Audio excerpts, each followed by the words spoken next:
जिन्होंने पत्थर चलाए, एक बार कह दो सरकार से कि उनके घर पर बुलडोजर चला दे। बजरंग दल वालों ने पत्थर चलवाया, बजरंग दल वालों ने पत्थर चलवाया। रात को 2:30 बजे इंडियन आर्मी को कोई मार रहा है, पत्थर मार रहा है, तो मैं क्या चुपचाप देखता रहूंगा? वहाँ के लोग तो मानने के लिए तैयार नहीं है कि अवैध है। आप गोदी मीडिया है। आप गोदी मीडिया है। देश की आर्मी पर अगर तुम कह रहे हो कि पत्थर मारे, तो भाई तुम पत्रकार पे कैसे पत्थर मार सकते हो? ये है फैज़े इलाही मस्जिद। 2 से 2.5 किलो के तकरीबन एक पत्थर का वजन होगा। इतने बड़े बड़े पत्थर इन्होंने पुलिस वाले पर मारे। तमाम लोग तो कह रहे कि कोर्ट का फैसला आया ही नहीं। और वही सामने मंदिर है, उस पर तो कोई कार्रवाई नहीं की गई। आपने उनके तो कोई पर्चे नहीं मांगे। अरे कुछ गलत थोड़ी ना करा है, बुलडोजर तो यहाँ चल तो गया, अब उनके घर पे भी क्यों बुलडोजर चला रहे हो? कोर्ट का आदेश तो है ही नहीं।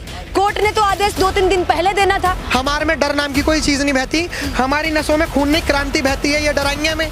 पत्थर बड़े बड़े थे लेकिन बच्चे छोटे छोटे थे, और जब वो पथराव कर रहे थे तो रोंगटे खड़े हो रहे थे। हम तो यहाँ थे ही नहीं, हम तो सो रहे थे, बाहर से लोग आए थे। नमस्कार, मैं मीसा पाल आप सभी का स्वागत करती हूँ हमारे न्यूज़ चैनल पे। आप लोगों तक खबर पहुँच चुकी होगी कि जो फैज़े इलाही मस्जिद है, इसके आसपास के अतिक्रमण को हटाने के लिए 6 और 7 की रात के बीच में जब पुलिस प्रशासन बुलडोजर लेकर यहाँ पहुँचता है तो पुलिस पे पथराव होता है। पथराव के साथ साथ ही बात की जाए, यहाँ पे जो तमाम उपद्रवी हैं वो अपनी पहचान छुपाते हैं, और किस कदर जब हम रिपोर्टिंग करने के लिए यहाँ पे आते हैं तो ये कहते हैं कि यहाँ के लोग तो कतई भी नहीं थे, बाहर से लोग आए थे, और ये बोल देते हैं साफ तौर पे कि यहाँ के पुलिस प्रशासन ने जो गैस के गोले छोड़े, जो हमें अंदर ही अंदर बंद कर दिया, उनकी गलती। तमाम लोग ये कह रहे हैं कि कोर्ट का तो फैसला नहीं था, इस फैसले को हम स्वीकार नहीं करते हैं, इसको हम सही नहीं मानते हैं, ये डेमोलेशन है, एक तरफा हुआ, तमाम सारे इस तरीके से। अब जब हम अंदर रिपोर्टिंग करने के लिए गए, पहले वाले इससे पहले हम कर रहे थे रिपोर्टिंग, तो हम 2-3 पत्रकार साथी थे, और खासकर हम दोनों लोग वहाँ पे मौजूद थे। तो छोटे छोटे बच्चे हैं, वो कभी मेरा माइक खींच रहे हैं, कभी मेरा जैकेट खींच रहे हैं, तो उसमें तमाम बच्चों को हमने दूर भी किया कि चलिए आप लोग बच्चे हैं, हम आपके माइक भी नहीं लगा सकते और आपसे कुछ पूछ भी नहीं सकते। उतनी ही देरी में हमारे एक साथी का पत्रकार जो आकाश है हमारे साथ मौजूद हैं, इनके कान पे पत्थर आता है और इनके कान पे पत्थर लगता है, तो ये चिल्लाना शुरू कर देते हैं कि किसने पत्थर मारा। वहाँ पे तमाम सारे लोग छोटे बच्चे के बचाव में आ जाते हैं कि कैसे आप बच्चे पे इस तरीके से इल्ज़ाम लगा सकते हैं। मतलब ऐसा लग रहा था कि छोटे बच्चे को बोला गया है कि आप पत्थर मारो ताकि हम नाबालिग बोल के उसको साइड में कर लेंगे और उसका बचाव कर लेंगे। अब हमारे साथ मौजूद है ये, और ये तमाम पत्रकार हमारे साथ में मौजूद थे, खासकर इनके कान पे लगा था। क्या कुछ कहना चाहेंगे? आपने ऐसा क्या सवाल कर दिया था जो उनको गुस्सा आ गया कि छोटे बच्चे ने आपके कान पे पत्थर मार दिया? मैं यहाँ पर, मैं तो रिपोर्टिंग करने आया था, मैंने सोचा कि यार हम अपने देश में रिपोर्टिंग कर रहे हैं तो देश हित में सवाल करते हैं। पीओके में नहीं कर रहे हम रिपोर्टिंग, हम अपने कश्मीर में भी नहीं कर रहे रिपोर्टिंग, दिल्ली में कर रहे हैं।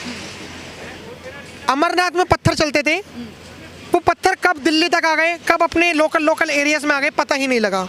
मैं रिपोर्टिंग कर रहा था, मैं ये जानना चाह रहा था कि जो पत्थरबाजी हुई उसकी प्लानिंग किस तरीके से हुई थी।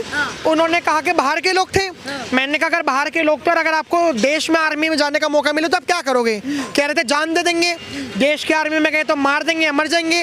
तो मैंने यही बात कही, अगर आप देश की आर्मी में गए और अगर आप ही के लोगों के ऊपर अगर कोई पत्थर बरसा रहा है, मतलब वो एंटी नेशनल है, तो आप लोग ये कह रहे हो कि हम सो रहे थे रात में, सोते हुए कि अपनी क्या कर रहे थे तुम सोते हुए?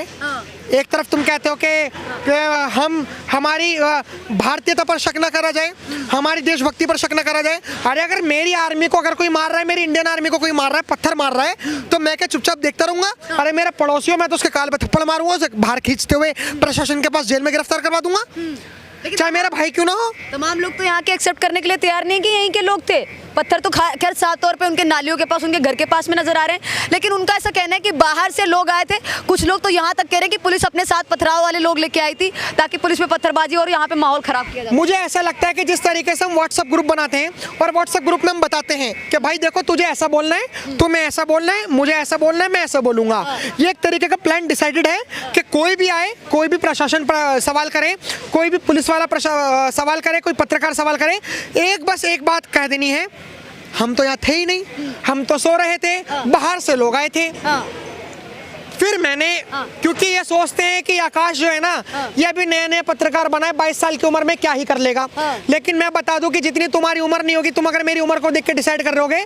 जब ये लोग कह रहे थे कि बाहर से लोग आए थे, तो मैंने एक सवाल और रखा, मैंने कहा कि जिन्होंने पत्थर चलाए, एक बार कह दो सरकार से कि उनके घर पर बुलडोजर चला दे। क्यों चला दो बुलडोजर? अरे कुछ गलत थोड़ी ना करा है, बुलडोजर तो यहाँ चल तो गया, अब उनके घर पे भी क्यों बुलडोजर चला रहे हो?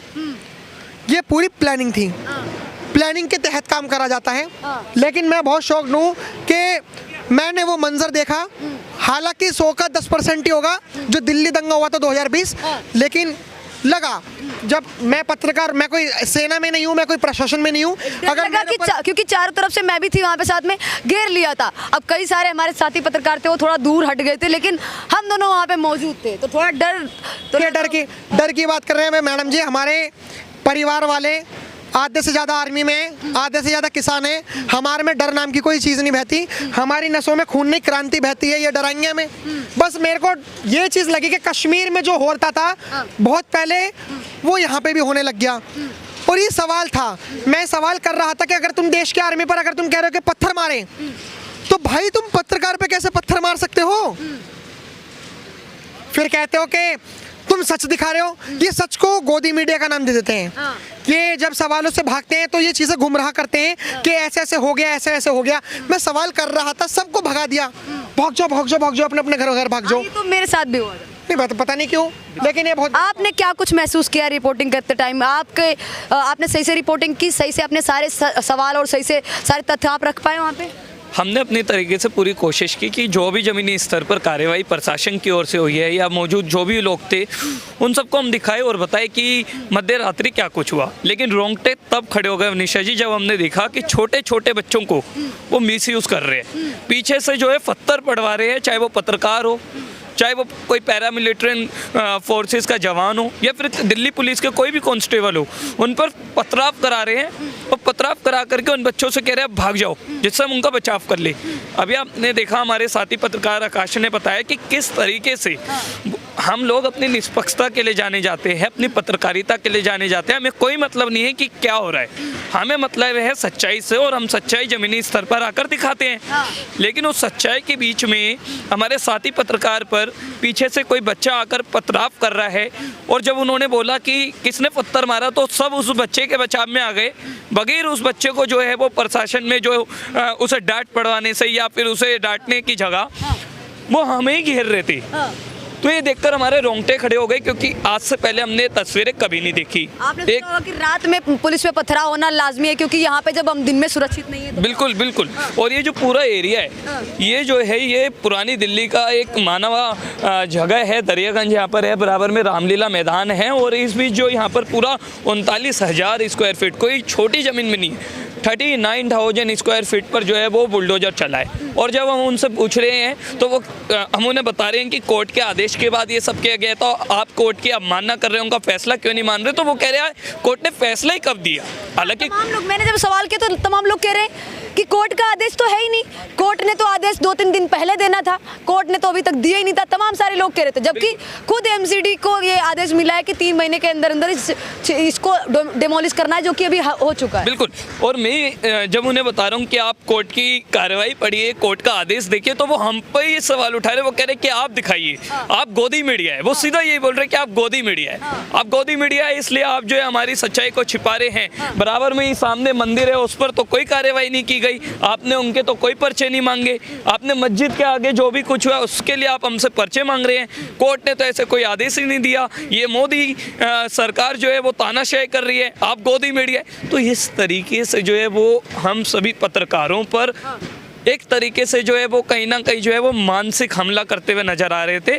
और जो बच्चे थे वो पथराव जब कर रहे थे तो हम देख रहे थे कि मतलब छुप छुप करके छत के ऊपर से, छोटी छोटी खिड़कियों के अंदर से, पत्थर बड़े बड़े थे लेकिन बच्चे छोटे छोटे थे, और जब वो पथराव कर रहे थे तो रोंगटे खड़े हो रहे थे अवनीशा जी। बहुत देखिए जिस तरीके से इन्होंने बताया, आपने क्या कुछ महसूस किया, क्योंकि आप भी वहाँ पे सामने खड़े हुए थे, हालांकि उस दौरान आप रिपोर्टिंग नहीं कर रहे थे। एज अ रिपोर्टर आपने क्या कुछ महसूस किया, क्योंकि हम यहाँ पे सिर्फ कवरेज करने आए थे, आम जनता से पूछने आए थे कि जो ये कहा जाए कि जो ये मस्जिद है, इसके आसपास का जो क्षेत्र है, इसको डिमोलिश किया जा रहा था, जहाँ पे अवैध अतिक्रमण हुआ है, इस पे क्या कुछ कहना चाहेंगे? लोगों के अजीब व गरीब जवाब थे उस पे आप। अब निशा, मैं उस वक्त अपनी रिपोर्टिंग ख़त्म कर चुका था और मैं अपने साथी लोगों के साथ वहीं पर देख रेख कर रहा था कि कैसी चीज़ें हो रही है और कैसा काम हो रहा है।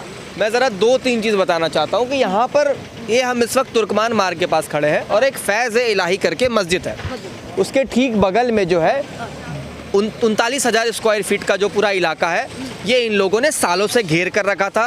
पहले वहाँ पर कब्रिस्तान हुआ करता था, उसके बाद इन लोगों ने बारात घर बनाया, जहाँ पर ये लोग सस्ते कम पैसों में शादियाँ वगैरह करवाते थे, लेकिन वो ज़मीन सरकार की थी। जब 22 दिसंबर को एमसीडी की तरफ से इनके पास एक नोटिस आया था कि आपको ये जगह खाली करनी होगी क्योंकि ये ज़मीन अवैध है। नोटिस आने के बाद इन लोगों ने कुछ नहीं किया, केस वगैरह कर दिया और केस की दलीलें चल रही थी। कल यहाँ पर रात को 2:30 बजे के करीब एक्शन हुआ, बुलडोजर एक्शन हुआ। बुलडोजर एक्शन होने के बाद जब यहाँ के लोगों को, स्थानीय लोगों को पता चला, वो लोगों ने पत्थर बजाए। पत्थर मैं आपको बता रहा हूँ, मेरे हाथ में थे, उठाए थे मैंने, 2 से 2.5 किलो के तकरीबन एक पत्थर का वजन होगा। इतने बड़े बड़े पत्थर इन्होंने पुलिस वाले पर मारे। अब सबसे बड़ी शर्म की बात यह है कि तुम हमारे देश में जो हमारी रक्षा करते हैं, हमारे प्रदेश में एक तो बॉर्डर पर अगर आप सैनिक को बुरा भला बोलते हैं वो तो सबसे निंदनीय बात है, यहाँ पुलिस वालों पे आप पत्थर चलाए। उसके बाद आप बहुत प्राउड भी हो उस चीज़ को लेके कि हमने पत्थर चलाए।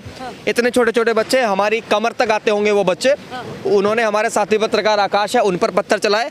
आपके पीछे से कोई बाल नोचने की कोशिश कर रहा था, आपको भी घेर लिया गया था।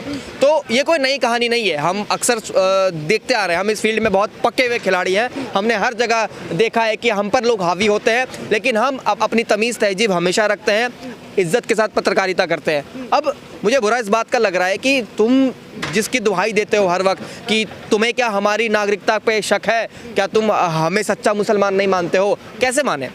आप अपने ही इलाके के बच्चों को, छोटे छोटे बच्चों को पत्थर मारने के बाद उसका सपोर्ट करते हो।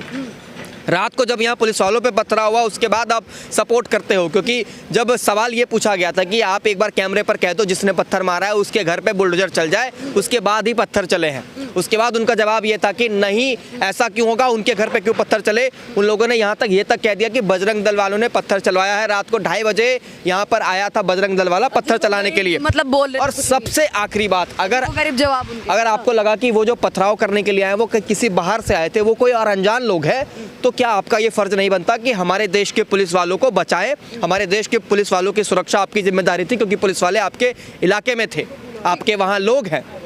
और अच्छा, आपने इतने अंधेरे में ये देख लिया कि वो बाहर के लोग थे। अभी जब हम बात करने के लिए गए तो कुछ लोगों का ये कहना था हम तो देख ही नहीं पाए, अंधेरे में हमें दिखते नहीं है लोग।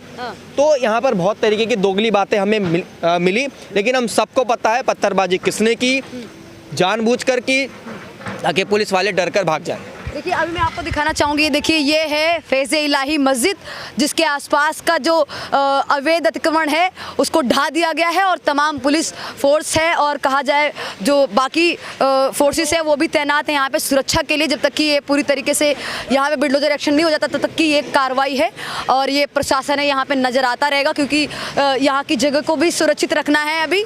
और साथ ही बात की जाए यहाँ के इलाके के लोगों को भी नहीं निकलने दिया जा रहा है, क्योंकि अभी डिमोलिश हो रहा है, निकलने के बाद कुछ भी हो सकता है। तो शासन और प्रशासन रिस्क नहीं ले सकता है, इस वजह से यहाँ के तमाम लोगों को उनके घर में बंधक बना के रखा गया है। हम गली में गए थे तो गली से बाहर नहीं निकलने दिया जा रहा है लोगों को। तो ये देखिए तमाम कार्रवाई हो रही है। फिलहाल इस वीडियो को देखने के बाद एक बार जरूर बताइएगा ये जो अवैध अतिक्रमण में कार्रवाई हो रही है इसको आप किस नज़रिए से देखते हैं, क्योंकि यहाँ के लोग तो मानने के लिए तैयार नहीं है कि अवैध है। तमाम लोग तो कह रहे हैं कि कोर्ट का फैसला आया ही नहीं, तमाम लोग कह रहे हैं अवैध है ही नहीं। फिलहाल एक बार जरूर कमेंट बॉक्स में बताइएगा। धन्यवाद।